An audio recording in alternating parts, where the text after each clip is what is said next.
Imaginez que l'on vous sorte des cartons, qu'on vous présente des documents de première main sur quelques-unes des affaires les plus sensibles, les plus brûlantes encore de l'histoire de France. Imaginez qu'un mage vous propose de mettre sous vos yeux des pièces originales relatives à quelques-uns des chapitres les plus croustillants de notre passé. L'ordre de transférer à la Bastille la plus grande des arnaqueuses, par exemple, la comtesse de Lamotte, à l'origine de l'affaire du collier de la reine.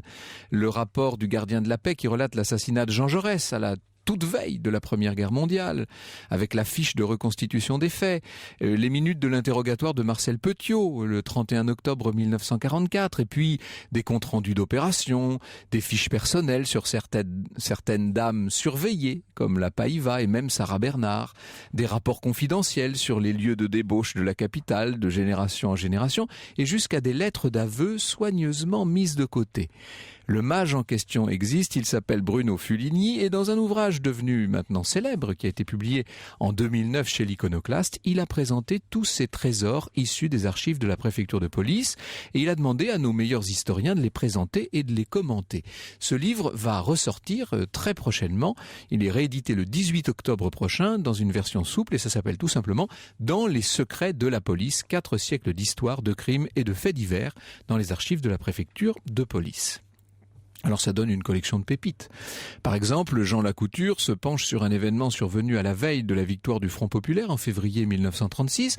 On est sur le boulevard Saint-Germain, à l'angle de la rue de l'Université, et vous avez tous les gens de l'Action française qui sont là, réunis pour rendre hommage à l'historien nationaliste Jacques Bainville qui vient de mourir. C'est Léon Daudet qui a prononcé l'éloge funèbre, et certains aperçoivent la voiture de Léon Blum qui passe. Léon Blum à l'époque n'est encore que le député socialiste de l'Aube. Il est le leader de la SFIO. Et le mot d'ordre surgit à la cantonade, c'est Blum, crevons-le. Jean Lacouture fait ses délices du rapport du brigadier Barré à la direction des renseignements généraux. Me précipitant aussitôt sur les lieux, écrit ce brigadier, j'ai constaté qu'une centaine de personnes entouraient une automobile dans laquelle se trouvait monsieur Léon Blum, accompagné d'une dame, Germaine Monet, l'épouse du député de l'Aisne, assise à l'arrière de la voiture. Les assaillants qui avaient entouré la voiture et ouvert les portières tentaient d'en faire sortir monsieur Blum tout en continuant de pousser des cris de Blum assassin et cherchaient à le frapper. L'un d'eux a même crié « On va le pendre !» N'ayant pu parvenir à sortir monsieur Blum, les assaillants à coups de canne et de poing ont cassé les glaces et à plusieurs reprises frappé monsieur Blum, notamment à coups de canne en bout par la glace arrière. Le député a reçu sur le côté gauche du cou une blessure qui saignait abondamment. L'ouvrage présente ce rapport en fac-similé à côté d'un autre, celui de l'inspecteur Delis de la direction des renseignements généraux au commissaire de police de la section locale. Ce sont là des moments très intenses, des moments de vie qui ressurgissent sous nos yeux. L'agression provoque une intense émotion, raconte Jean Lacouture. Le président du Conseil, Albert Sarraut, décide de dissoudre la Ligue d'Action Française et l'immense cortège de solidarité qui, le 16 février, à travers l'Est de Paris, réunit socialistes radicaux et communistes mêlés, ouvre la campagne victorieuse du Front populaire. Et voilà comment, au fil de ces dossiers soustraits un instant aux archives de la police, c'est la petite histoire qui ressuscite et nous mène tout droit à la grande.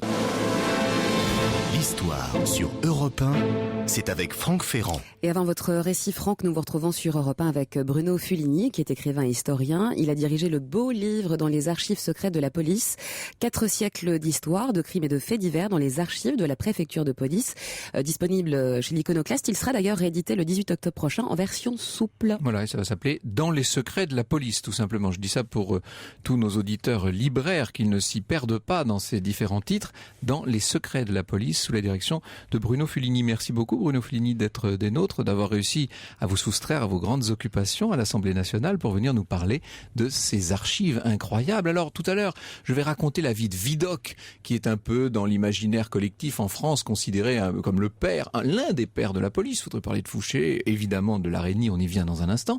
Ce qui m'étonne concernant ces archives, c'est que j'avais appris, moi je croyais avoir appris, qu'elles avaient brûlé au moment de l'incendie de la commune, que tout ça avait disparu en fumée en 1871. Il en reste donc. Il en reste un peu.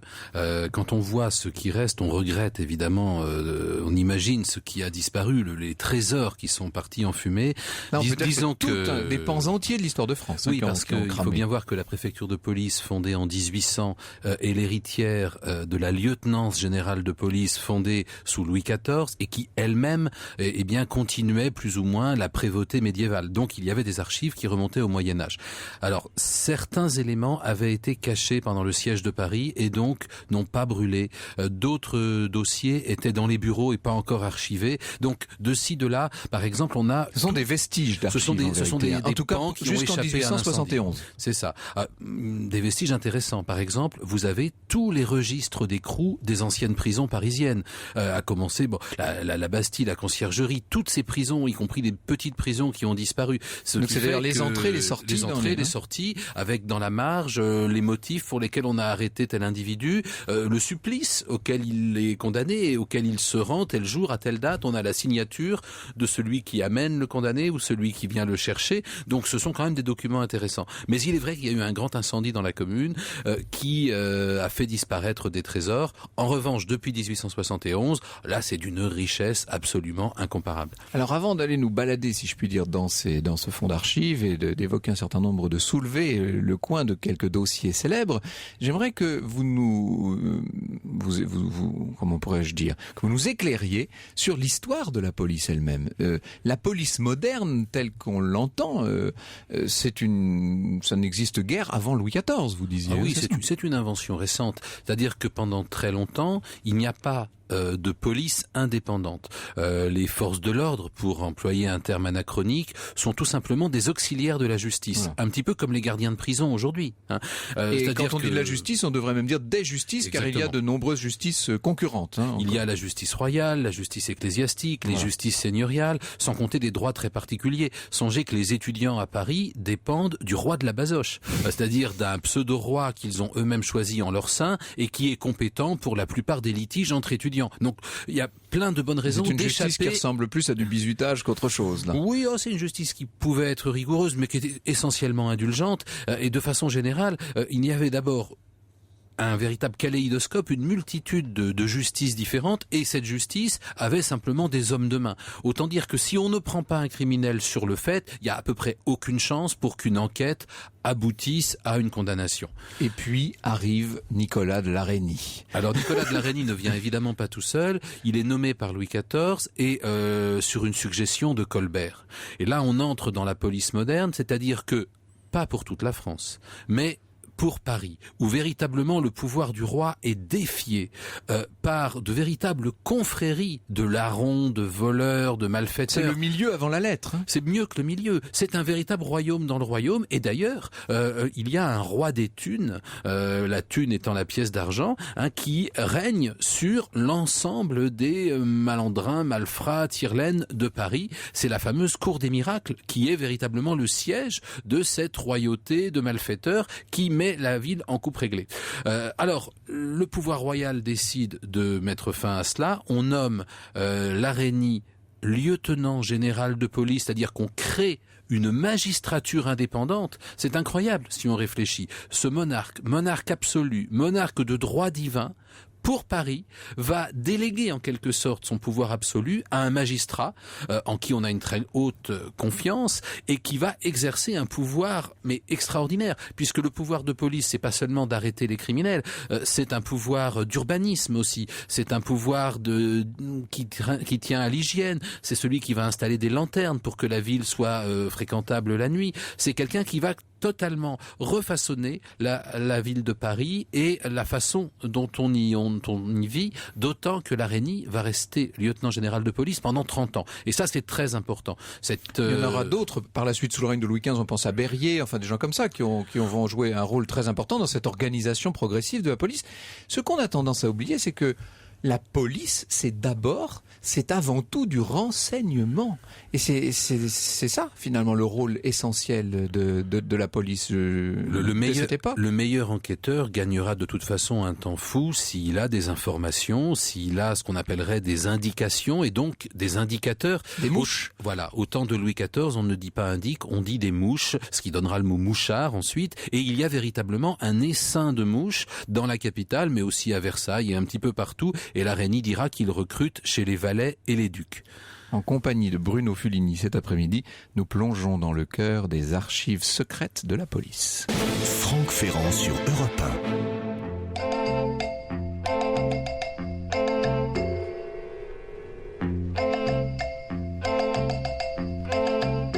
1. Incognito, vos flics maintenant sont devenus des cerveaux. Ni grands ni gros, ils ont laissé leur vélo, leurs chevaux en torpedo, de vrais casse-cou à 35 au chrono. Monsieur Clémenceau. Les Brigades du Tigre sur Europe 1, générique de la célèbre série télévisée. Franck. Vous savez qu'on a célébré là récemment le centenaire de la création de la fameuse brigade de Clémenceau. Alors, on n'y est pas encore là. Nous sommes au tout début du 19e siècle, au moment où Napoléon Bonaparte décide de mettre fin à la lieutenance générale de police. Bruno Fuligny. Disons qu'on a mis fin un petit peu avant lui, c'est la Révolution, oui. qui a détruit cette lieutenant général de police, car on la considérait bien sûr comme un des outils du pouvoir royal et donc de l'arbitraire. Et donc on fait un essai... Au moment de la remise en place des institutions, on ne la reprend pas telle qu'elle, en tout cas. C'est-à-dire que les révolutionnaires ont fait un essai très généreux et en même temps très malheureux d'une police élue. C'est-à-dire qu'on a 60 districts avec des commissaires élus. Autant dire que bientôt, chaque faction a sa propre police et c'est un bazar terrible. Alors, les malfrats sont très contents. En revanche, d'un point de vue politique, c'est particulièrement dangereux. Donc, en 1800, en Messidor en 8, devrais-je dire, eh bien, Napoléon Bonaparte décide que ça suffit et qu'on va créer quelque chose qui ne s'appellera pas la lieutenance générale de police, mais qui y ressemblera très étrangement, c'est la préfecture de police. Un petit ministère, en réalité, ce qui veut dire que, à côté du ministère de la police générale, ancêtre du ministère de l'Intérieur, eh bien, il y a cette entité qui règne sur Paris et les communes limitrophes, avec un préfet qui a d'immenses pouvoirs de police au sens strict, mais également de police politique, et ça va jusqu'à inspecter ce qui peut se passer dans les maisons closes, dans les alcôves des grandes courtisanes. Bon, et puis un pouvoir important aussi sur l'approvisionnement de la ville, de façon à éviter que les Parisiens soient trop mécontents. On se demande toujours quelle est la limite entre l'ordre public, l'assistance à la justice et puis le renseignement politique dans toutes ces fiches et dans tous ces dossiers, évidemment. Ce qui est fascinant dans les dossiers de police, ce ne sont pas tellement les dossiers liés à des affaires, je trouve, où bien sûr vous allez avoir le récit d'un crime et des éléments, des témoignages. Bon, mais il y a quelque chose, je trouve, de beaucoup plus intéressant. Ce sont ces milliers de dossiers qui ont été constitués à titre préventif. Et là, on est vraiment dans du renseignement. On a des documents qui viennent d'indicateurs bénévoles ou d'indicateurs qu'on a sciemment placés dans l'entourage d'une personnalité, en lui faisant recruter un domestique qui en fait travaille pour la police par exemple, et on a comme cela des centaines et des centaines de petits mots. On suit au quotidien non seulement des personnalités politiques, mais des écrivains, des sculpteurs, des compositeurs, tout ce qui fait la vie parisienne du 19e siècle, eh bien on peut le suivre quasiment au jour le jour dans les dossiers de police. Il y a eu de très grands préfets de police, évidemment. On pense au préfet Lépine, très célèbre, au préfet Andrieux. Enfin, il y a eu quand même un certain nombre de grands patrons, plutôt vers la fin du 19e siècle. Alors, le préfet Andrieux est intéressant, d'abord parce que c'est le père naturel d'Aragon, ce qu'on ne sait pas assez, et surtout, il est préfet de police de 1879 à 1881, c'est-à-dire à un moment où les républicains s'emparent véritablement du pouvoir. Et lui va à la fois combattre donc ce qui reste de monarchistes, mais aussi une menace complètement nouvelle, les anarchistes. Et par ailleurs, Andrieux, qui a un beau brin de plume, a laissé des souvenirs qui sont extrêmement précieux, parce qu'il raconte avec un cynisme mécanisme tout à fait étonnant. Comment il a infiltré les milieux anarchistes? Il a tout simplement pris l'argent de la préfecture de police pour créer un journal anarchiste. Comme ça, tous les anarchistes voulaient écrire dedans et lui les contrôlait et savait ce qu'il préparait. D'autres s'inspireront de cette méthode par la suite. Il faut dire que l'opinion publique ne voit pas cette police. Les gens, le bourgeois moyen de la ville ne voit pas cette police. Il faut attendre l'arrivée des sergents de ville. Alors en fait, il y a deux polices. Oui. Il y a une police en civil, ces gens qu'on va appeler les en-bourgeois, parce qu'ils sont habillés en bourgeois. Et puis, il y a une police qui va être visible à partir de 1829. C'est la création des sergents de ville, ancêtres de nos gardiens de la paix. Les sergents de ville ont un uniforme, c'est très important parce que, contrairement aux mouchards, donc on les voit, ça a un effet préventif. Si un sergent de ville se promène sur un marché, ça peut dissuader les voleurs. Et puis, ça c'est très important aussi, les sergents de ville ont un numéro brodé sur leur képi et sur leur col. Qu'est-ce que ça veut dire? Ça veut dire que si vous avez maille à partir avec un fonctionnaire de la préfecture de police en uniforme, vous pouvez porter plainte contre l'agent numéro 26. Alors que pendant longtemps, les policiers étaient des gens, au début du 19e siècle, assez peu éduqués, certains assez rustos, et dont on ne connaissait pas le nom. Il y a eu beaucoup d'affaires. On ne savait plus trop ce qu'on appelle nous maintenant des bavures, ou simplement des vols des policiers qui étaient un petit peu douteux et qui ressortaient avec des bijoux. On avait reçu ici Robert Muchimblet qui nous racontait l'histoire de ces policiers qui passaient leur temps à changer de camp en quelque sorte, qui étaient tantôt policiers, tantôt voyous. La police, à la fin de l'Ancien Régime et au début du 19e siècle, c'est une profession extrêmement décriée et on a des personnages un petit peu douteux qui travaillent pour la préfecture de police. Le plus célèbre de tous ces personnages douteux, c'est évidemment Vidocq. Nous venons à la vie incroyable de Vidocq dans un instant. Au cœur de l'histoire sur Europe 1, le récit de Franck Ferrand. Un récit sur Europe 1 qui s'intéresse aujourd'hui à Vidocq. Alors évidemment, quand on parle de Vidocq, on songe volontiers au grand film de Pitof et peut-être davantage ancré dans les mémoires à une série télévisée, et même deux, signée d'un grand nom de l'ORTF, Marcel Bluval. Au départ, Vidocq était incarné par Bernard Noël et puis, ce comédien étant décédé, il a été remplacé par Claude Brasseur. Les plus nostalgiques seront heureux, je pense, d'entendre quelques notes du générique du premier Vidocq. Évidemment, si vous avez des références plus littéraires, vous savez sans doute que le personnage a aussi inspiré de grands auteurs. Un bagnard qui se met au service de la police pour lutter contre le crime tout en faisant ses propres affaires, vous avouerez que ça ne pouvait que tenter les romanciers. Balzac, qui avait rencontré Vidocq en 1822, l'a pris pour modèle du Jean Vautrin de la comédie humaine, évidemment. Mais on pourrait parler aussi de Victor Hugo, qui s'en est inspiré pour son Jean Valjean et pour Madeleine, pour le père Madeleine dans Les Misérables. Eugène Sue a collaboré avec Vidocq pour ses Mystères de Paris, directement. Edgar Poe s'en est aussi inspiré pour son personnage de Dupin dans le double assassinat de la rue Morgue, etc. On pourrait en citer pas mal. En soi, la vie de Vidocq est un roman extraordinaire, bourré de rebondissements et en même temps, pendant les 82 années de son existence frénétique, Vidocq a connu la lassitude des épisodes qui fatalement, inexorablement se répètent. J'ai trop aimé les duels et les femmes, reconnaîtra-t-il au soir de sa vie. Et c'est vrai que les premiers ont été innombrables, quant aux secondes. Alors je me suis amusé à compter également les évasions de Vidocq. Évasions réelles ou évasions arrangées, puisque vous savez qu'à partir d'un moment, on ne sait plus trop à quoi on a affaire. J'en ai relevé, tenez-vous bien, pas moins de 10, ce qui fait qu'il aurait eu largement sa place dans notre émission de l'autre jour sur les évasions célèbres. 10 évasions, à chaque fois dans des circonstances à peine croyables et qui suffiraient à faire chacune la matière d'un roman.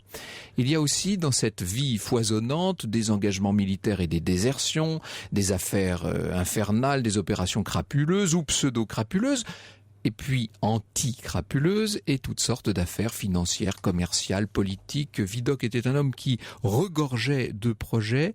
Je n'exagérerai pas en vous disant que cette vie est sans doute la plus remplie qu'il m'ait été donné de connaître, et Dieu sait quand même qu'en 1200 émissions maintenant. Ah, tout de même. J'en ai parcouru quelques vies, mais celle-là est tout à fait inouïe. Eugène François Vidocq était né au tout début du règne de Louis XVI, en 1775, à Arras, dans une famille de de boulanger. C'est le vilain petit canard, disons-le, l'enfant turbulent, bagarreur et difficile. Et en même temps, au milieu d'une fratrie de 6, et en même temps, un personnage débrouillard, inventif, extrêmement vivant. Ses parents vont bientôt s'en rendre compte à leurs dépens. Il faut savoir que très jeune, il a même pas 17 ans, il va quand même leur dérober 2000 francs, ce qui est une très grosse somme pour l'époque, avec l'idée de s'embarquer pour l'Amérique. Finalement, il ne partira pas pour l'Amérique, puisque avant, il a dépensé tout l'argent en alcool et en filles. Mais les parents ne tarderont pas à aller rechercher leur fils assez souvent à la prison, chez les sergents d'Arras précisément. Alors il faut imaginer le nombre de petits larcins, d'affaires pas nettes, etc. Et puis finalement, il est enfermé au Baudet. Le Baudet, c'est une des prisons. À l'époque, on avait toutes petites prisons. C'est une des prisons d'Arras.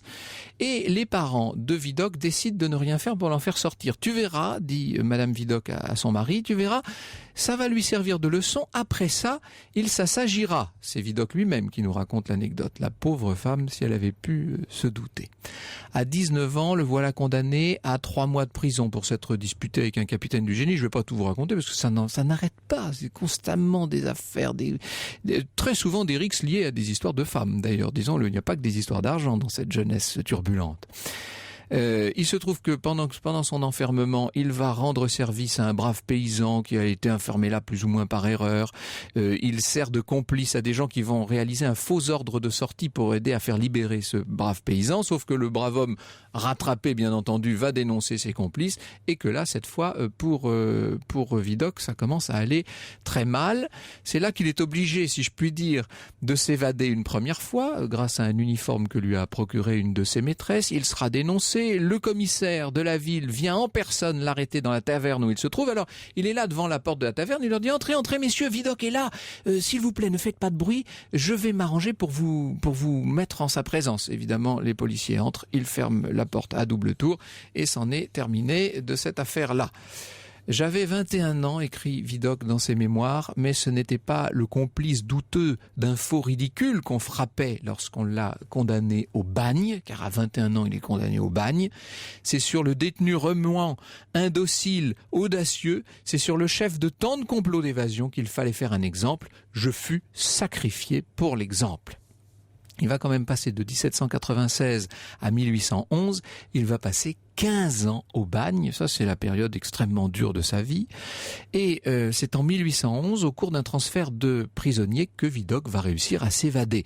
Sauf que cette fois, il s'évade avec le concours, avec la complicité de la police. Et oui, parce qu'au moment d'un de ces transferts à Bicêtre, il a réussi à approcher le chef de division Henri, et il lui a proposé ses services. Vous savez, au bout de 15 ans au bagne, et après une jeunesse aussi agitée, Vidocq s'est rendu compte qu'il était peut-être temps qu'il change de vie. Et il a proposé à la police de devenir, ce dont nous parlait Bruno Fulini tout à l'heure, une mouche. Sauf que ce n'était pas une mouche libre qui se promenait dans la rue et dans les mauvais lieux pour informer la police de ce qui s'y tramait. C'était un mouchard installé en prison pour parler de ce qui se passait au sein même de la prison et pour provoquer les confidences des détenus, si vous voulez dire. Cet indicateur va donc pouvoir être bientôt libéré. En 1811, donc après 2 ans de ce travail pas très net, il faut bien le reconnaître, le préfet Dubois en profite immédiatement pour confier à Vidocq l'organisation de tout un service de police.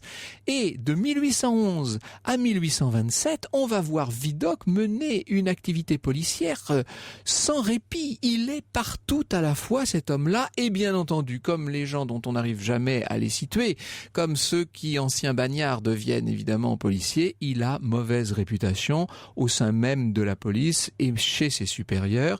Les services immenses qu'il rend à l'État ne sont vraiment pas payés de retour. Je n'ai pas trop le temps de m'appesantir sur toutes les vilainies dont on accable le pauvre Vidocq, mais alors pour le coup, la série policière nous les montrait dans tous les sens. En 1827, cette vilainie ira jusqu'à monter une espèce d'affaire, une affaire ridicule de vol du manteau de la préfète, une affaire pour faire chasser celui qui est devenu chef de la sûreté. Évidemment, Vidocq a ses propres informateurs. Il y a des informateurs à plusieurs détentes dans ces services-là. Il est bien trop malin pour se laisser avoir. Seulement, cette fois, il est écœuré. Il se dit que ce n'est pas une façon de traiter un homme qui a rendu autant de services. Et il va présenter sa démission. On est là en 27, c'est la fin du règne de Charles X. Avec la monarchie de Juillet, avec l'arrivée de Louis-Philippe au pouvoir, les choses, on peut dire que le paysage pour Vidocq s'éclaircit. Et d'autant plus que très vite, le roi Louis-Philippe est confronté à une opposition très dure, à des violences qui vont devenir des violences de rue, des émeutes. Et dès 1831, dès la fin de 1831 et dès le printemps de 1832, il faut trouver quelqu'un pour mettre de l'ordre. Et à qui va-t-on faire appel? Bien entendu, à Vidocq, qui va régler assez brillamment toute la série d'émeutes de ce tout début d'été, enfin de cette fin de printemps 1832. 16 ans plus tard, en 1848, au moment où une nouvelle révolution est en train de monter contre Louis-Philippe, on va voir Vidocq proposer de nouveau ses services. Sauf que cette fois, on n'a plus besoin de lui. On doit l'estimer soit trop âgé, soit pas assez fiable. En tout cas, il ne sera pas là pour sauver une deuxième fois le régime de Louis-Philippe. Lamartine, qui avait beaucoup œuvré et qui voulait qu'on confie à Vidocq la police, disait: si mes collègues eussent voulu me laisser le champ libre et s'ils s'en fussent rapportés à moi, rien qu'avec Vidocq pour auxiliaire, je me serais fait fort de dominer cette situation révolutionnaire de 1848. On sait ce qu'il en a été, la chute de Louis-Philippe, l'installation de la Deuxième République. Et c'est le même Lamartine qui, alors beaucoup plus tard, au moment de la mort de Vidocq, entre-temps il est devenu détective privé, il a monté son agence, il a monté toutes sortes d'affaires très complexes, c'est le même Lamartine qui dira à l'ami venu lui annoncer le décès de Vidocq: je l'aimais, je l'estimais, je ne l'oublierai jamais, et je dirais hautement que c'était un honnête homme. Franck Ferrand, sur Europe 1, au cœur de l'histoire. Nous nous promenons aujourd'hui sur Europe 1 dans les fascinantes archives de la préfecture de police, toujours en compagnie de votre invité Franck Bruno Fulini, qui est écrivain et historien. Et Patricia nous dit sur le site internet d'Europe 1, petite réflexion en vous écoutant, contrairement à ce que beaucoup de personnes pensent, nous vivons dans une société où l'insécurité est moins présente qu'au siècle précédent. Il suffit de lire les comptes rendus des journaux, les dépôts de plaintes. Je suis archiviste intercommunal et c'est toujours émouvant de lire les comptes rendus d'agression, par exemple. Et elle nous donne un exemple, Patricia, que je n'ai pas le temps de lire, on ne va pas entrer dans tous les exemples, mais on peut dire ça, Bruno Fulini, oui, que tout à fait. La sécurité était encore moins grande autrefois? Disons qu'à chaque fois qu'un crime est commis, la réaction de tout le monde et des autorités politiques, c'est de dire le pays est de plus en plus violent. Mais c'est faux, en tout cas pour Paris, c'est totalement faux pour la banlieue aussi. Au 19e siècle, vous avez des bandes de gamins dans le cœur de Paris, des gamins totalement livrés à eux-mêmes, et pas seulement des Gavroches, des gamins qui vivent de vols, de rapines, de prostitution. La ville était extraordinairement dangereuse, bien sûr, par rapport à ce qu'elle est aujourd'hui. Alors on s'en rend compte quand on se promène dans votre ouvrage. Alors vous avez séparé les documents qui sont présentés et les commentaires qui les accompagnent en parties qui résument à peu près toutes les motivations du crime. L'argent, pour commencer, le pouvoir dans un deuxième temps et l'amour dans la troisième partie. La partie consacrée à l'amour entre nous est particulièrement sulfureuse. Il s'en passait des choses dans les bas-fonds de cette capitale autrefois. Il s'en passait beaucoup, d'autant que Paris était pour le monde entier la capitale des plaisirs. Donc on venait à Paris, on ne parlait pas de tourisme sexuel, mais c'est vraiment de ça dont il s'agit. Oui, on a des documents très étonnants, même des registres. On a des registres de courtisanes, des registres de prostituées, plusieurs registres sur les homosexuels au 19e siècle. Et donc ces archives policières nous donnent des informations écrites sur toutes sortes de pratiques, de lieux de rendez-vous, de choses que l'on pourrait croire très confidentielles. En fait, la police est là partout. D'ailleurs, beaucoup de tenanciers de mauvais lieux, évidemment, ne peuvent faire leur travail qu'avec le consentement de la police, même sous le contrôle de la police. La préfecture de police gérait d'ailleurs la prostitution à l'époque. Alors elle ne gérait pas directement bien sûr les maisons, mais on ne pouvait pas ouvrir une maison sans passer par la préfecture de police qui même effectuait un contrôle sanitaire, médical, mais également un contrôle policier. Et bien sûr, si vous aviez des clients de marque, il était de bon ton de le signaler à la police. Il y avait des prostituées à tous les étages, si je puis dire, y compris tout à fait au sommet de la société. On se rappelle évidemment la mort un peu délicate délicate du président Félix Faure à l'Élysée. Alors, le président Félix Faure, ça n'est pas une prostituée. C'est une cocotte, même pas vraiment. Marguerite Stenel, dite Meg, c'est une femme mariée, épouse d'un peintre. Alors il est vrai que sous la présidence de Félix Faure, les commandes publiques vont affluer, mais c'est une histoire beaucoup plus compliquée. Et justement, on s'en rend compte en lisant les dossiers de police. Ce qui va se passer, c'est que le 31 mai 1908, dans l'impasse Roncin, 15e arrondissement de Paris, un valet qui arrive le matin va découvrir le peintre Stenel mort, étranglé, la belle-mère morte également, et Meg ligotée dans son lit, toujours vivante. Et on va toujours se demander si elle n'est pas complice, ce qui expliquerait qu'elle ait survécu. Et donc, a posteriori, on est remonté jusqu'à l'affaire de la mort. Dès le lendemain. C'est là qu'on voit que la police est bien faite. Si vous prenez le dossier de l'affaire du crime de l'impasse Roncin, dès le lendemain de la découverte des deux corps, il y a un petit papier qui dit « Attention, cette Marguerite Stenel n'est autre que la fameuse connaissance elle n'est pas inconnue. du président Félix Faure 9 ans plus tôt ». Et à partir de là, on va avoir tous les mobiles qui vont s'entrechoquer, le pouvoir, l'argent et l'amour, parce que certains vont se dire « Oui, mais alors, pourquoi y a-t-il eu ce crime? Est-ce qu'elle cachait quelque chose? Est-ce qu'il n'y avait pas la preuve que la mort du président Félix Faure n'était pas simplement un accident au paroxysme du plaisir, mais peut-être quelque chose qui a été provoqué? Est-ce qu'elle n'aurait pas essayé d'empoisonner le président? Voilà, et là on tombe dans les théories du complot. Dans les secrets de la police, 4 siècles d'histoire, de crimes et de faits divers dans les archives de la préfecture de police. Ce sera donc très prochainement réédité, dans moins de 2 semaines. Vous êtes très prolifique, Bruno Fuligny. Le livre des espions, dans les archives inédites des services secrets, tout ça ressort cette semaine même, aux éditions d'Iconoclaste.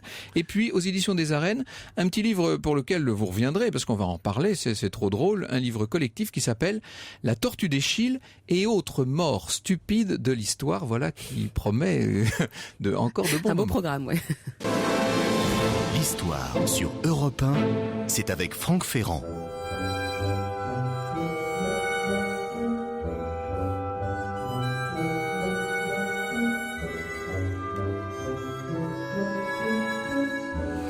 Le générique de la série télé Maigret qui nous met dans l'ambiance, Franck. Oui. Alors cette semaine, nous parlons des prix du magazine Historia qui ont été décernés il y a une dizaine de jours à la Grande Galerie des Gobelins à Paris.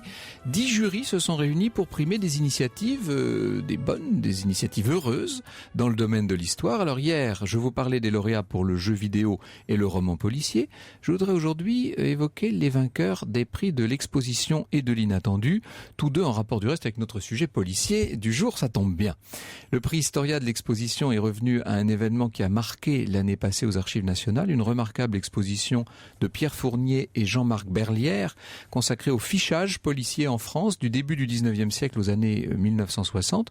D'autant plus remarquable entre nous cette exposition que la plupart des documents exposés étaient, vous savez, ces petites fiches de police, ce qui représente un grand défi pour les scénographes qui ont su tourner la contrainte, en faire un atout et proposer aux visiteurs une expo qui était à la fois très accessible, très propice aussi à bien des questionnements. Quand le fichage, destiné à l'origine à aider la justice, se met à déraper, notamment sous l'occupation, c'était très, très bien montré. C'était donc l'exposition intitulée « Fiché » l'année dernière aux Archives nationales. Et à propos de Jean-Marc Berlière, Jean-Baptiste nous dit via Facebook qu'il avait co-signé un très bon documentaire diffusé par France 5 qui s'appelait « L'histoire de la police française ». C'est une belle exposition. D'ailleurs, vous-même, vous avez mis une photographie anthropométrique sur la couverture de votre ouvrage, Bruno Fuligny. Tout à fait, c'est le paradoxe, c'est que Alphonse Bertillon, le père de l'anthropométrie, voulait mettre fin aux photos artistiques et a voulu rendre scientifique la prise de portraits pour pouvoir reconnaître, identifier les récidivistes. Mais en fait, ces photos sont extraordinaires. D'abord parce que un malfrat arrêté est passé un petit peu à tabac, donc il a une expression, il a une expression très visible. Et puis ces photos sont extrêmement belles, y compris ces teintes sépia qui nous émeuvent. Et puis le prix de l'inattendu, le prix Historia de l'inattendu, dont la vocation est de récompenser des initiatives utilisant de nouveaux vecteurs, a été décerné à ce qu'on appelle un web documentaire. C'est un ouvrage interactif, consultable sur Internet et consacré en l'occurrence aux ratonnades du 17 octobre 1961 dont nous avions parlé à ce micro. Un webdoc donc intitulé, sous-titré « La nuit oubliée ». L'un des concepteurs de ce webdoc est avec nous dans ce studio. Je suis très heureux de l'accueillir. Olivier Lambert. Olivier Lambert, pardon, voilà, je cherchais votre nom. Olivier Lambert, vous avez eu vous-même l'initiative de ce travail. Il faut dire que c'est totalement un travail qui peut évoluer, puisque on se rend sur Internet, sur le site, et l'on a un certain nombre de chapitres, on ouvre des fenêtres. Dans les fenêtres, il y a des interviews que vous avez réalisées. On est en plein là dans le multimédia. Tout à fait. En fait, je travaille avec Thomas Salva, qui est photojournaliste. Lui avait entendu en 2007, via une autre émission de radio, Là-bas si j'y suis, sur France Inter, ces événements du 17 octobre. Et il s'était dit, mais c'est étonnant, je n'en ai entendu jamais parler. Et moi non plus. Et quand on a commencé à travailler avec Thomas, en fait, on est reparti sur son travail de photographe, où il avait rencontré des témoins de ces événements. Et on a décidé d'aller plus loin et d'utiliser exactement la puissance du multimédia, c'est-à-dire de créer un espace mémoriel qui puisse évoluer et sur lequel on puisse afficher, nous, des témoignages que nous réalisons en vidéo et photo, notamment des témoins qui ont vécu l'événement, mais aussi voir un peu les enjeux de pouvoir en coulisses avec des témoins qui connaissent bien les enjeux politiques. Des témoins que vous êtes allés rencontrer, donc on a des témoignages directs de gens qui ont vécu les événements. Tout à fait. C'est assez spectaculaire. Ce sont des gens qu'on a réussi à retrouver donc 50 ans après l'événement, qui est quand même une longue durée. Certains n'avaient jamais parlé de ces événements. On peut penser à Catherine Lévy, qui à l'époque était étudiante en 61, qui était assez engagée politiquement à gauche, et qui, pour la première fois, a donné un témoignage visuel, puisqu'elle s'est retrouvée par hasard dans cette manifestation, et elle a vu des coups, des traces de sang dans le métro, etc. Donc pour nous, c'était important aussi de mêler des témoignages de gens qui faisaient partie du pouvoir. On a rencontré Ali Haroun, qui faisait partie des chefs de la Fédération de France du FLN, ou encore Constantin Melnik, qui était au cabinet de Debré, donc du Premier ministre, et qui, lui, était vraiment au cœur de pouvoir. Et là, ce sont des témoignages plus politiques. Exactement, mais qui donnent un autre aperçu, disons, de cet événement qui était vraiment très violent pour les témoins visuels directs, mais qui s'explique en coulisses justement par des décisions politiques, et ce qu'on oublie d'évoquer souvent, mais que la guerre d'Algérie se jouait aussi sur le territoire français, et notamment dans la capitale, à Paris. Ce qu'il faut dire aussi, c'est que votre web documentaire a une identité visuelle très forte et très agréable. D'ailleurs, vous êtes parti d'un format bande dessinée en quelque sorte. En fait, on a travaillé avec les éditions Adlibris, et notamment le dessinateur Mako et l'écrivain Didier Deninx, qui ont écrit Octobre Noir, et nous sommes partis de leur planche, qui nous servait de liant en fait entre tous les chapitres que nous avions décidé dans cette plateforme documentaire. La BD était un bon moyen à la fois d'avoir des éléments visuels de ce que nous ne savions pas vraiment, des violences policières, des meurtres qui ont été commis, et c'était aussi un bon moyen de guider l'internaute à travers les différents espaces de ce webdoc. Alors je pense aussi que vous pourrez dans l'avenir l'enrichir encore, puisque c'est l'avantage de ce genre de travail, c'est qu'il n'est pas figé. Exactement, nous on aimerait beaucoup aller en Algérie, notamment pour voir ce qui s'est passé, comment tout cet épisode a été vécu sur place, et puis on a invité à l'époque, l'an passé, tous les témoins ou tous les gens qui ont eu des parents ou des grands-parents qui ont participé à cet événement à venir témoigner sur Facebook notamment. Alors maintenant que j'ai retrouvé ma petite fiche, vous voyez comme quoi, je peux reciter votre nom, Olivier Lambert. Vous êtes donc le co-auteur avec Thomas Salva, qui donc est le photographe qui avait fait ce premier reportage.